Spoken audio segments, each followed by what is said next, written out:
Contingency contract is the latest event that's come to Arknights Endfield, and depending on the contracts or risks that you take, it can range from a walk in the park to unadulterated pain and suffering.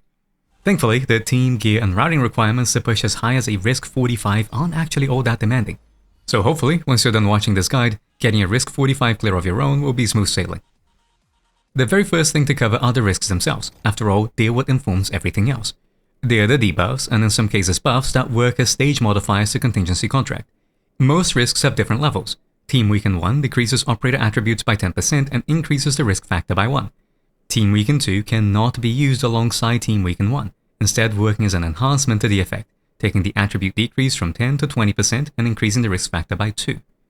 With that in mind, let's go through the risks used for a 45 clear. Spoiler alert, it's all of them. We've got Team Weaken 3, which reduces operator attributes by 40%, Thrill 2, which increases damage dealt by enemies by 80%, Ambient Time Limit 2, which reduces the time to clear by 200 seconds. For reference, it's normally 10 minutes, so this takes it down to 6 minutes and 40 seconds. And Vitality 1, not 2, not 3, just 1, increasing enemy HP by 50%. There's a reason we pick Vitality 1 and not, say, Team Weaken 1.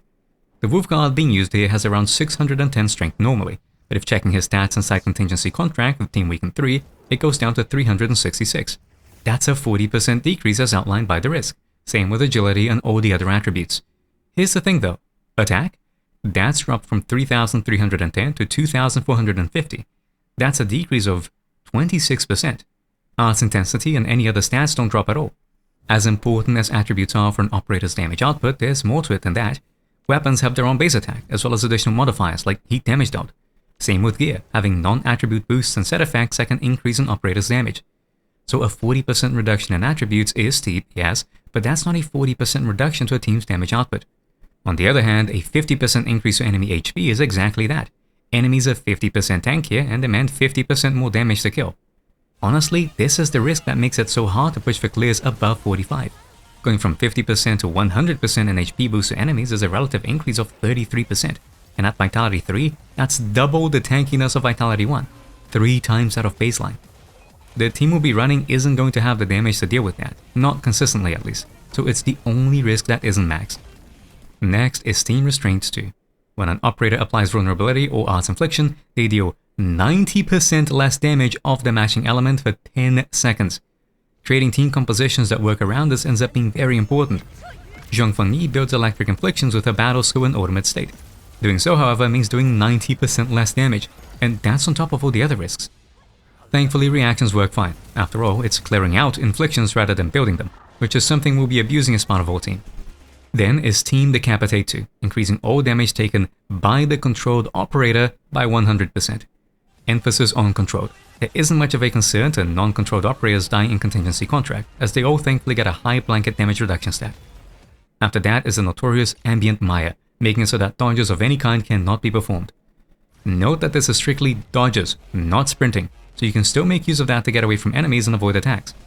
Owing to this risk, certain creative approaches are needed to survive, like by using plunge attacks as increased altitude as a means to dodge. Ambient Withering 2 follows, removing healing masses altogether. These normally spawn between waves and can be picked up to heal, but this risk gets rid of them entirely. Team Bent Edges 2 is next, and this makes it so that every other ultimate by an operator will do no damage. Chen's first ultimate trans as usual, but the second does nothing. Keep in mind that this is strictly tied to the damage and not effects. Gilberta's ultimate will still build a nature infliction and apply susceptibility to enemies in range, just like Wolfguard's forced combustion from his own ultimate still does damage in full, as it's reaction damage rather than his ultimate's own multipliers. The same is true for stance-based ultimates, like Lavatane's, Yvonne's, or Zhong Fengyi's, as the damage dealt isn't from the ultimate itself. The next risk is Edit Effect Barrier, this time making so that vulnerability or arts inflictions can only be applied every 5 seconds, tied to a given element. So you can do vulnerability and nature back to back no problem, but attempting to build 2 nature stacks in quick succession gets blocked. This is tracked by a buff icon under enemy health bars, and it's very important. Keep track of this at all times. Edit Rush both increases enemies' movement speed by 100% and prevents them from taking more than 25% of their max HP and damage within 0.1 seconds. In practice, that's almost in one hit, but not quite. As with other risks, it significantly hinders team building. No one-shotting enemies with Mifu's Crushes or Last Right's combo skill, or even Aviwena's Thunderlances. It's within 0.1 seconds, after all. Next up is Team Pool Basics, reducing basic attack damage by 70%. This is a big hit to damage overall, as finishers and non-controlled operators basics are affected too, but some suffer more than others. Lavating's ultimate stance gives her a set of enhanced basic attacks, which have their damage be reduced. Yvonne is even worse, with the entire ultimate essentially being one long basic attack, so that's a problem too. We then have Ambient Synced Growth. When the controlled operator heals 10% of their max HP or gets 20% worth of max HP as a shield, all enemies will heal for 8% of their max HP. This is especially problematic as many operators don't really control this.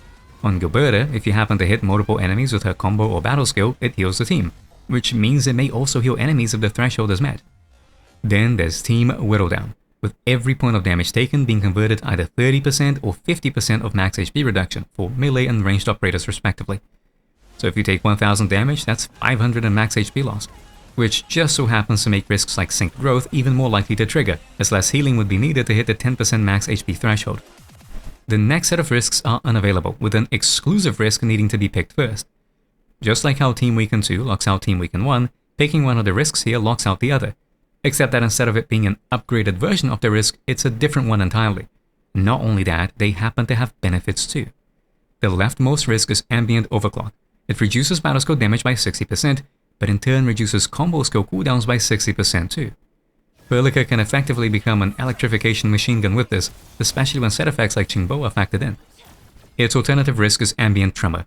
It increases all operators' damage dealt by 100%, but only if it's not done through basic attacks, battle skills, combo skills, or ultimates. On top of that, battle skill damage is actually reduced by 60%.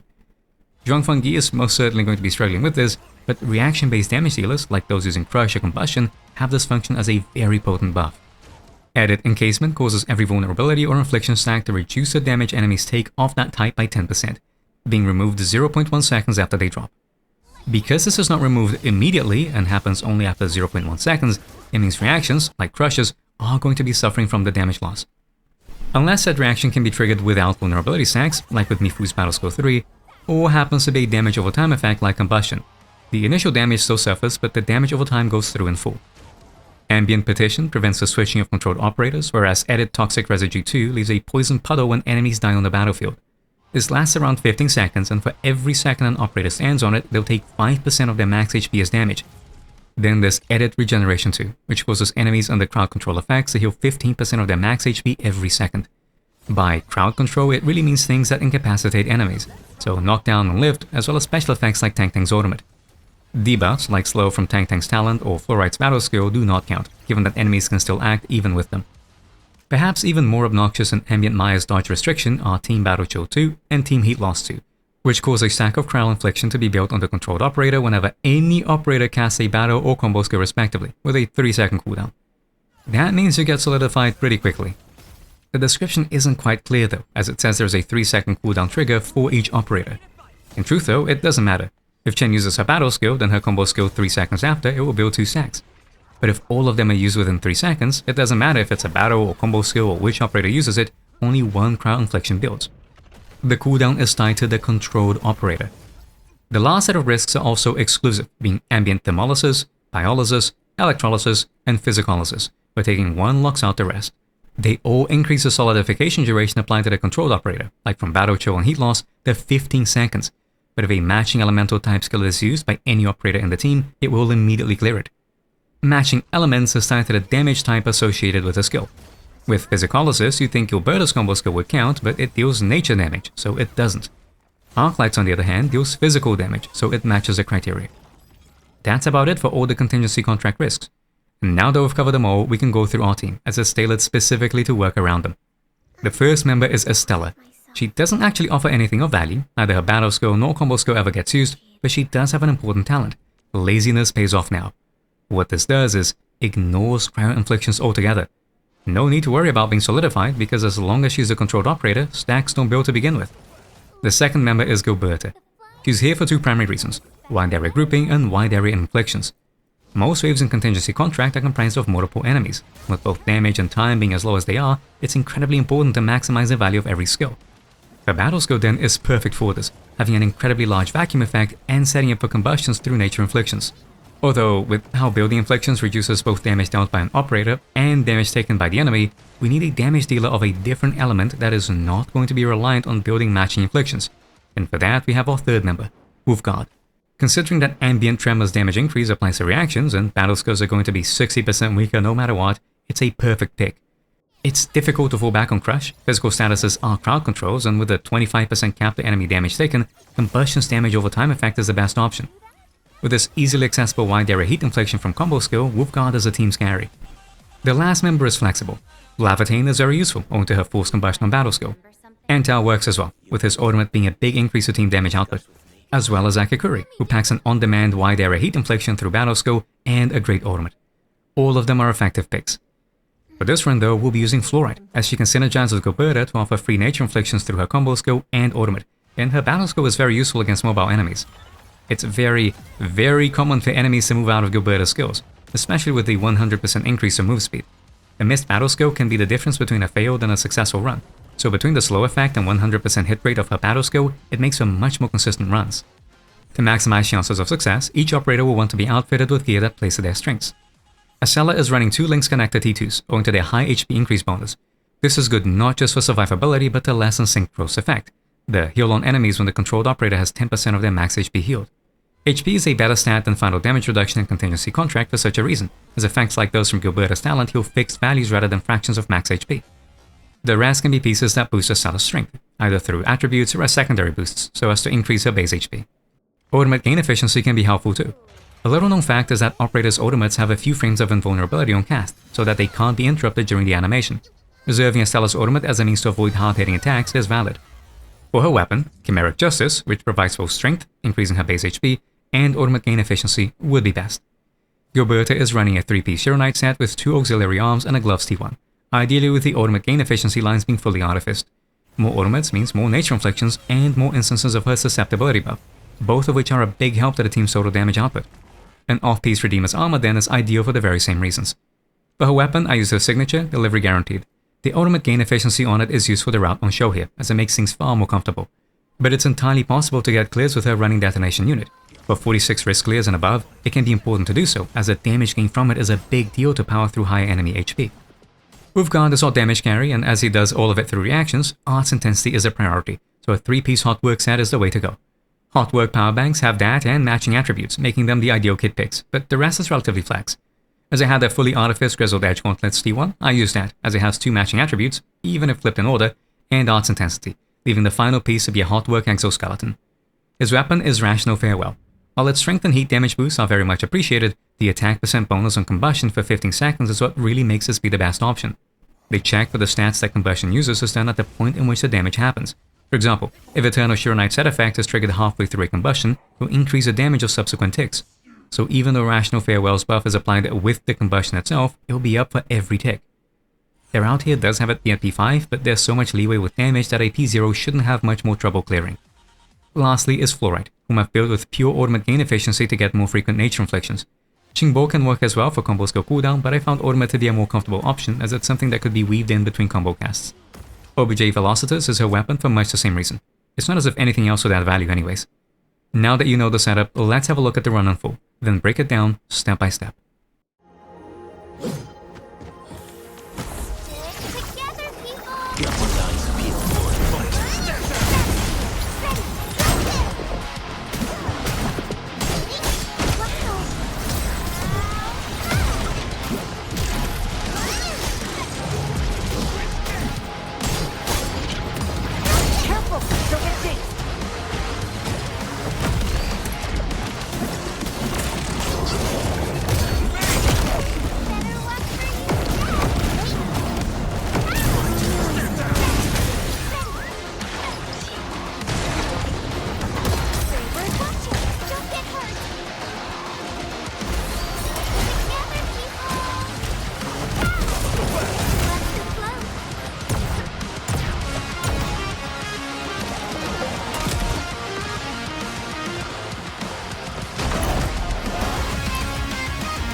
This is gonna be loud.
Let's feast.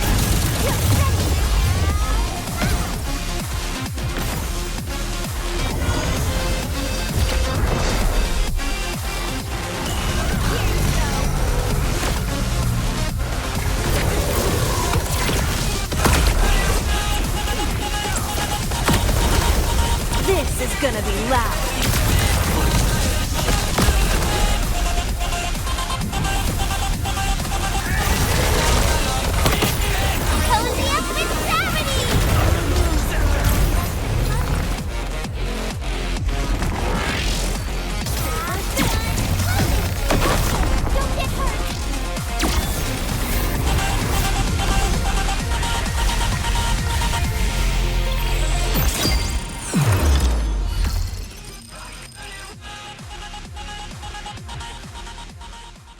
To avoid the hassle of cryostacks, Estella is the controlled operator.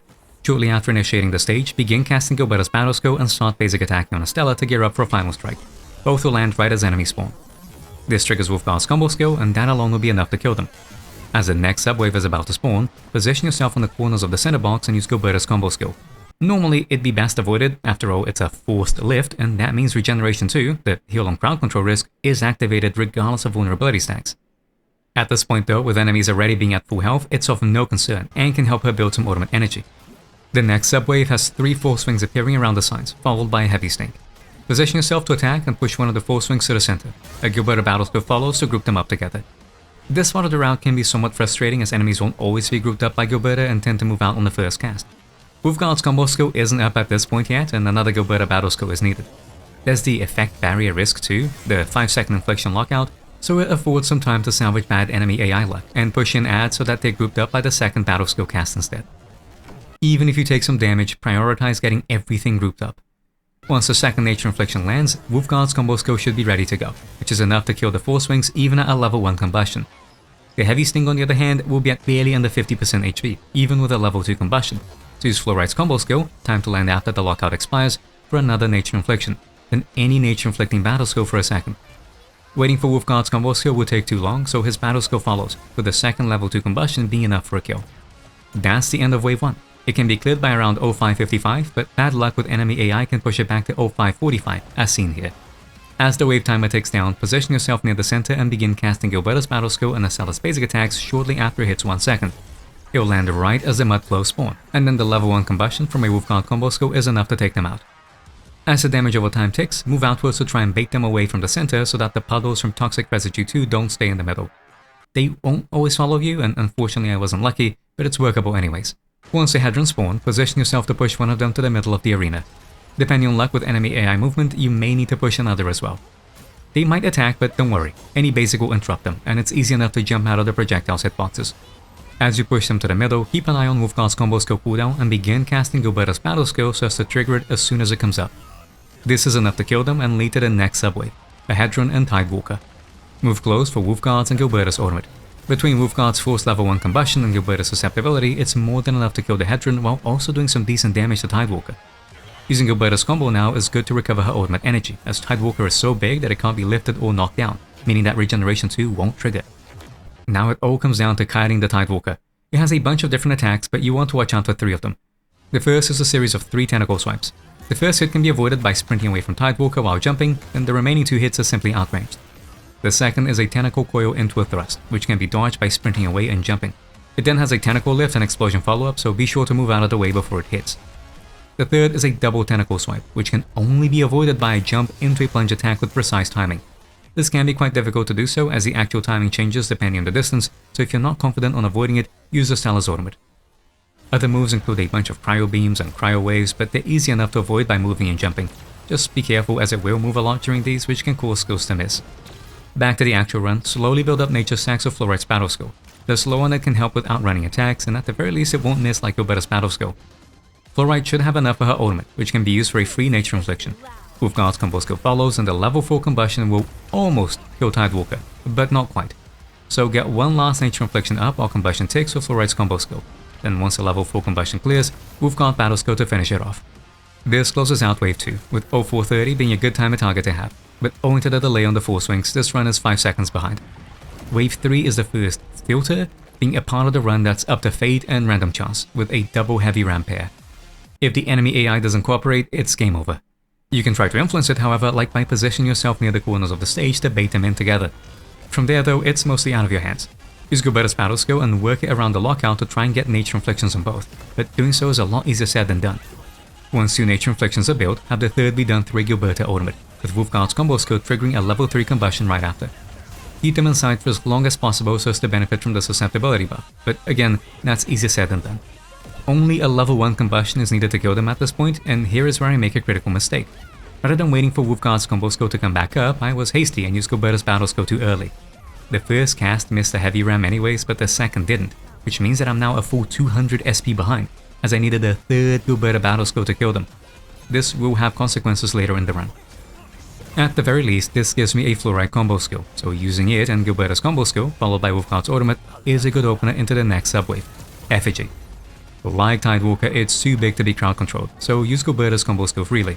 The routing for Effigy is not much different from Tidewalker's honestly, simply kite it while building nature stacks of Fluorite's battle skill. There's 4 main attacks to look out for. A very slow and telegraphed slam, which can easily be outranged by sprinting away. An energy beam, which is avoided by sprinting towards Effigy and being as close to it as possible, as its turn speed isn't fast enough to keep up. Do dash directly towards it before the cast though, as otherwise you won't be able to outrun it. A grab attack, which can only be avoided by a jump and plunge. Like with Tidewalker, this has very precise timing, so saving a Stellar Ornament for it is a good idea. And a down slam, where it will fly up in the air and then charge towards a nearby operator. This can be avoided either by running and jumping in the opposite direction, or by doing a plunge attack with the right timing. After a certain amount of damage has been dealt, it will fly up in the air and fire 3 energy orbs, each spawning adds. This attack is very high damaging, so it's important to be as far away as possible and then sprint sideways to avoid it. Although there are now more enemies in the stage, killing them is not needed to clear the wave, only the effigy itself. Back to the run, build up to 4 nature stacks, using Gilbertus Ornament for the final infliction. With God's combo skill follows for a level 4 combustion. Ideally try to have it done while effigy's animation locked in an attack to get the most out of Gilbertus' susceptibility. At this point, it's likely to go into the ad summon, so run far away while sprinting sideways to avoid it. Unfortunately, I was not far away enough, so I get clipped by 2 of them, but thankfully didn't die. A level 1 combustion should be enough to kill it at this point, so just 1 nature infliction into a Wolfguard battle skill will do it. This is where that SP spend from the double heavy ram stage becomes a problem, as I'd have been able to go effigy before it even started summoning ads if I wasn't missing out on resources, pushing back the run by almost 10 seconds. With effigy dead, wave 3 is complete. While being at 0250 on the timer would be ideal, there's still plenty of headroom at 0240 as is the case in this run, so it's no problem. As soon as the timer hits 0, begin casting a Gilberta battle skill, which guarantees at least 1 double nature infliction on the freshly spawned heavy ram and heavy sting duo. This is the second great filter and where most of my runs died. Heavy Stinger is mostly immobile, so it can't be baited into the corner, whereas Heavy Ram will keep charging. Even in situations where you can stack them together, it may not be close enough for a Wolfguard combo skill to hit both, so it's really just freestyling at this point. It's the same routing as with the double Heavy Rams. 3 nature inflictions, with their last built by Gilbertus Ornament for a level 3 combustion, then a level 1 combustion should be enough to finish them. Stacking them together is a royal pain, so Fluoride's combo skill can be snuck in to help in case of misses, but it's mostly up to chance here, so just pray for good luck with the enemy AI. The very last wave is Tidal Cast. Reserving Wolfguard's Ornament to open with a forced combustion helps get damage ticking and triggers a Gilberta combo skill that's important to build back her Ornament. After that, it's the same old dance. As with Tidewalker and with Effigy, hide attacks while building up nature stacks. Tidal Cast has a bunch of different attacks, but only 2 are really worth mentioning. A Tentacle Swipe, which can be dodged by sprinting away and jumping when it flashes red, and a Charge Attack, where it will twirl and beeline to its target, which can be avoided by angling diagonally backwards while sprinting and jumping. It has explosive beams, cryo waves, a channeling earth wave attack, and a bunch more, but they're all easily dodgeable on reaction with simple movement or jumps. Back to the run, the target is to build 4 nature stacks, with the last one being with Gilbertus Ornament, then triggering a level 4 combustion with Wolfguard's combo skill. With Fluoride's Ornament being up, SP isn't too much of a concern, then Tidal Cast's frequent channeling attacks keep it still to the point that Gilbertus Ornament's susceptibility bonus is often applied in full. It's good to sneak in Fluoride's combo skill at the end, as if Tidal Cast moves out of Gilbertus Ornament too early, it may have a sliver of health remaining, so it sets up for a level 1 combustion. For those using a P0 Rational Farewell, it's also going to be needed for the kill. In this run though, it wasn't required, and Tidal Cast dies with a full 50 seconds left on the timer. If not for the bad luck on the 4 swings placement at the start or my mistake on the double ram stage, this could have been a clear with at least 1 minute and 10 seconds left on the timer, maybe even faster. Between scripting, recording, and editing, the very act of making this video was far more time consuming than a 45 risk clear. If it wasn't for the enemy AI being unfathomably obnoxious with its roll random targeting, attacks, and movement patterns, there isn't much to it. Things do start getting a little more complex with 46 risk clears and beyond, as at that level, a Stella being dead weight in terms of damage contribution can be quite limiting, which means routing around solidification becomes important. Well, ish. It's possible to brute force with Rossi, Tang Tang, or even Lavatane if potentials are available. To be frank, a lot of the restrictions brought about by risks can still be worked around or even brute forced. I am a bit of a whale and just so happen to have a P5 Zhuang Feng Yi. Given how obscenely strong her potentials are, a measly 60% reduction to battle skill damage isn't going to do much. In fact, I believe the world first 47 risk clear was done with a P5 Zhuang Feng Yi team. Even then, a lot of successful comps have cropped up. It's just that, well, an Stellar Wolfguard Gilberta reaction team is by far the easiest to play. Simply follow the route outlined here and you too can get a high risk clear of your own. If you are interested in more routing breakdowns of the sort, want to learn about niche tech and fundamental game mechanics, or happen to be looking for detailed character guides, why not like, share, subscribe and ring the bell? I've got more videos coming. Thank you for watching, and I'll see you next time.